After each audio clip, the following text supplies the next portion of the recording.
शुद्ध शब्द छांटिए। तो इसका देखिए आपको यहाँ पे सही जवाब बताना है, जल्दी से आप लोग प्रयास करेंगे। तो यहाँ पर के जो शुद्ध शब्द है ये देखिए आपका यहाँ पर है अभ्यस्त। तो आपको यहाँ पे बताना है कि कौन सा आपका यहाँ पे शब्द है जो शुद्ध है। तो यहाँ पर देखेंगे अभ्यस्त लिखा गया है आपके ऑप्शन सी में, जो कि वर्तनी की दृष्टि से शुद्ध है। तो यहाँ पर आपका ऑप्शन सी बिल्कुल राइट आंसर हो जाएगा। इसके बाद देखिए यहाँ पर आपका नेक्स्ट प्रश्न है कि कौन सा शब्द तुर्की भाषा का नहीं है। तो इसका देखिए आपको यहाँ पे सही जवाब बताना है, और आप लोग यहाँ पे जल्दी से यहाँ पे प्रयास करेंगे कि कौन सा इसका राइट आंसर है।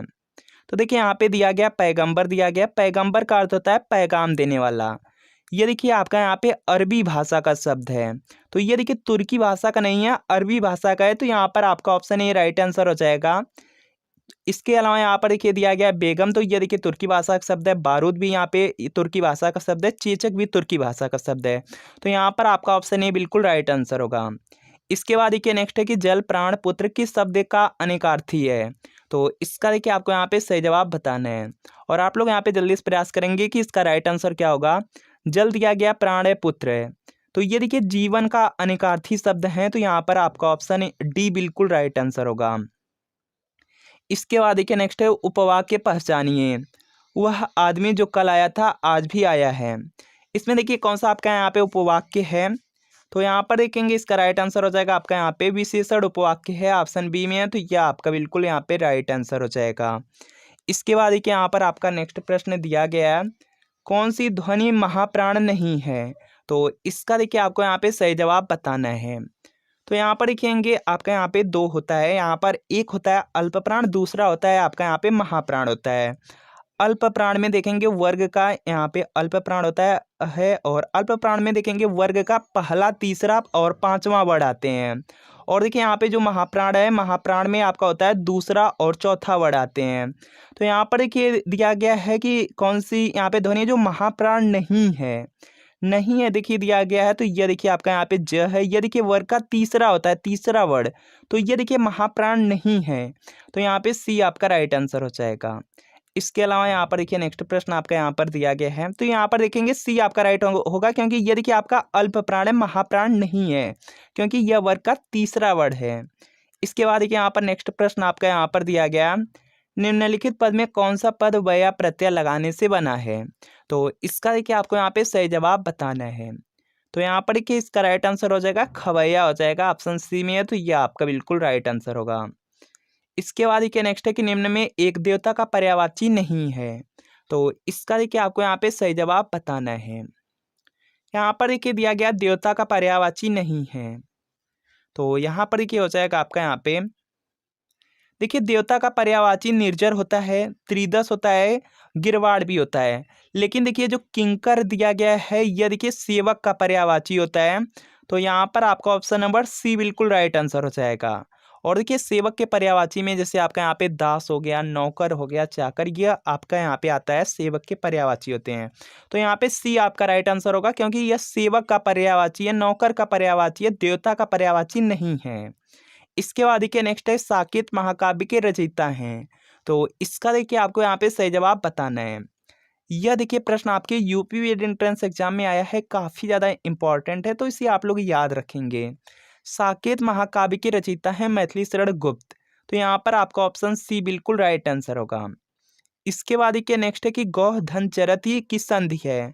तो ये देखिए आपका यहाँ पे विसर्ग संधि है, और यहाँ पर देखिए बताना है कि यहाँ पे क्या आपका यहाँ पे संधि बनेगी। तो यहाँ पर देखेंगे इसका राइट आंसर हो जाएगा आपका यहाँ पे गौसचरती हो जाएगा। और यहाँ पर देखेंगे गौसचरती जो शुद्ध लिखा गया है, जो आपका यहाँ पे बनेगा, जो संधि बनेगी वह देखेंगे आपके ऑप्शन सी में दिया है। तो सी आपका राइट आंसर होगा। इसके बाद देखिए नेक्स्ट है ठेठ हिंदी का ठाठ। यह भी देखिए बीएड एंट्रेंस एग्जाम में पूछा गया था।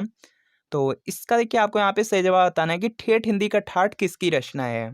तो इसका देखिए आपको यहाँ पे सही जवाब बताना है, जल्दी से आप लोग प्रयास कीजिए। तो यहाँ पर देखेंगे इसका राइट आंसर हो जाएगा अयोध्या सिंह उपाध्याय हरिऔध की रचना है। तो यहाँ पे बी आपका राइट आंसर होगा। इसके बाद देखिए नेक्स्ट है शुद्ध वाक्य छांटिए। तो इसका राइट आंसर करना है, जल्दी से आप लोग प्रयास करेंगे। और यहाँ पर देखिए चार, यहाँ पर देखेंगे चार ऑप्शन दिए गए हैं, चारों ऑप्शन आप ध्यान से देखें। उसके बाद देखिए आपको यहाँ पे आंसर करना है। तो यहाँ पर देखिए दिया गया है कि उस वन में प्रातः काल के समय का दृश्य बहुत ही सुहावना होता है। कभी भी देखिए यहाँ पर प्रातः काल के साथ समय का प्रयोग नहीं होता है। ये देखिए प्रातःकाल खुद यहाँ पे समय है, तो यहाँ पे देखिए प्रातःकाल हुआ या सवेरे हुआ या सुबह के साथ कभी भी समय शब्द का प्रयोग नहीं होता है। तो ये देखिए आपका सीधा सीधा यहाँ पे गलत हो जाएगा। और यहाँ पर देखिए सुबह के लिखा गया है और इसके भी साथ यहाँ पे देखिए समय लिखा गया है, यह भी आपका गलत होगा। और इसके बाद देखिए उस वन में प्रातःकाल का दृश्य बहुत ही सुहावना होता था, तो यहाँ पर देखेंगे सी वाला आपका यहाँ पे राइट आंसर हो जाएगा। और यहाँ पर देखेंगे सवेरे के साथ समय दे दिया गया है, तो ये अभी देखिए आपका गलत हो जाएगा। कभी भी प्रातःकाल या सुबह या सवेरे के साथ समय नहीं लिखा होता है, तो यहाँ पे सी आपका राइट आंसर होगा। इसके बाद देखिए नेक्स्ट है कि किस शब्द में उपसर्ग नहीं है। तो इसका देखिए आपको यहाँ पे सही जवाब बताना है, जल्दी से आप लोग प्रयास करेंगे।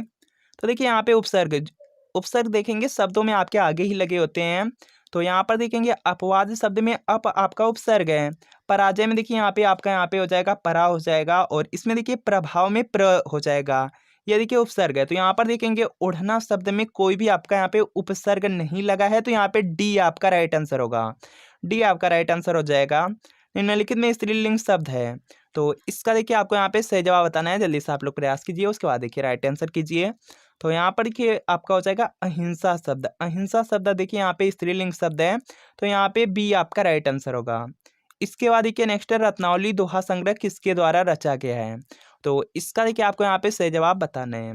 रत्नावली दोहा संग्रह ये देखिए रत्नावली के द्वारा ही रचा गया है, तो यहाँ पे ए आपका राइट आंसर होगा। इसके बाद देखिए यहाँ पर नेक्स्ट आपका यहाँ पर है, यहाँ पर देखिए दिया गया है कि लिंग बताइए। मनगढ़ंत शब्द दिया गया है और इसका देखिए यहाँ पे लिंग आपको बताना है। तो ये देखिए आपका यहाँ पे विशेषण है, और ये देखिए जो विशेषण है यह विशेष के साथ यहाँ पे प्रयोग होता है। जो आपका यहाँ पे विशेष हो गया उसी के आधार पे यहाँ पे आपका लिंग निर्धारित होता है। तो ये देखिए उभय लिंग के अंतर्गत आ जाएगा। यह देखिए विशेष पे डिपेंड करेगा, तो यहाँ पे आपका ऑप्शन सी राइट आंसर हो जाएगा, उभय लिंग होगा। इसके बाद देखिए यहाँ पर नेक्स्ट है वाक्यांश का एक शब्द बनाइए जिसके हृदय में ममता नहीं है। तो इसका देखिए आपको यहाँ पे सही जवाब बताना है। तो यहाँ पर देखिए इसका राइट आंसर हो जाएगा निर्मम हो जाएगा, ऑप्शन ए में है, तो ये आपका राइट आंसर होगा। इसके बाद देखिए नेक्स्ट है कि किस वाक्य में विराम चिन्ह का उचित प्रयोग नहीं है। तो इसका देखिए आपको यहाँ पे सही जवाब बताना है। तो यहाँ पर जल्दी से आप लोग प्रयास कीजिए, 4 ऑप्शन है, चारों ऑप्शन आप ध्यान से देख लीजिए, उसके बाद देखिए आंसर करना है, जल्दी से आप लोग प्रयास कीजिए।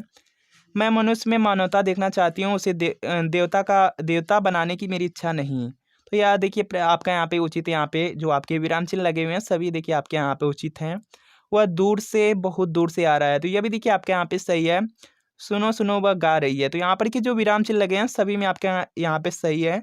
इसके बाद देखिए यहाँ पे लिखा गया प्रिय महाशय, तो प्रिय महाशय के बाद देखिए यहाँ पर आपका दिया गया है अल्प विराम दिया गया है। अल्प विराम देखिए यहाँ पे नहीं होगा, बल्कि यहाँ पर आपका यहाँ पे विस्मयादि बोधक चिन्ह लगेगा।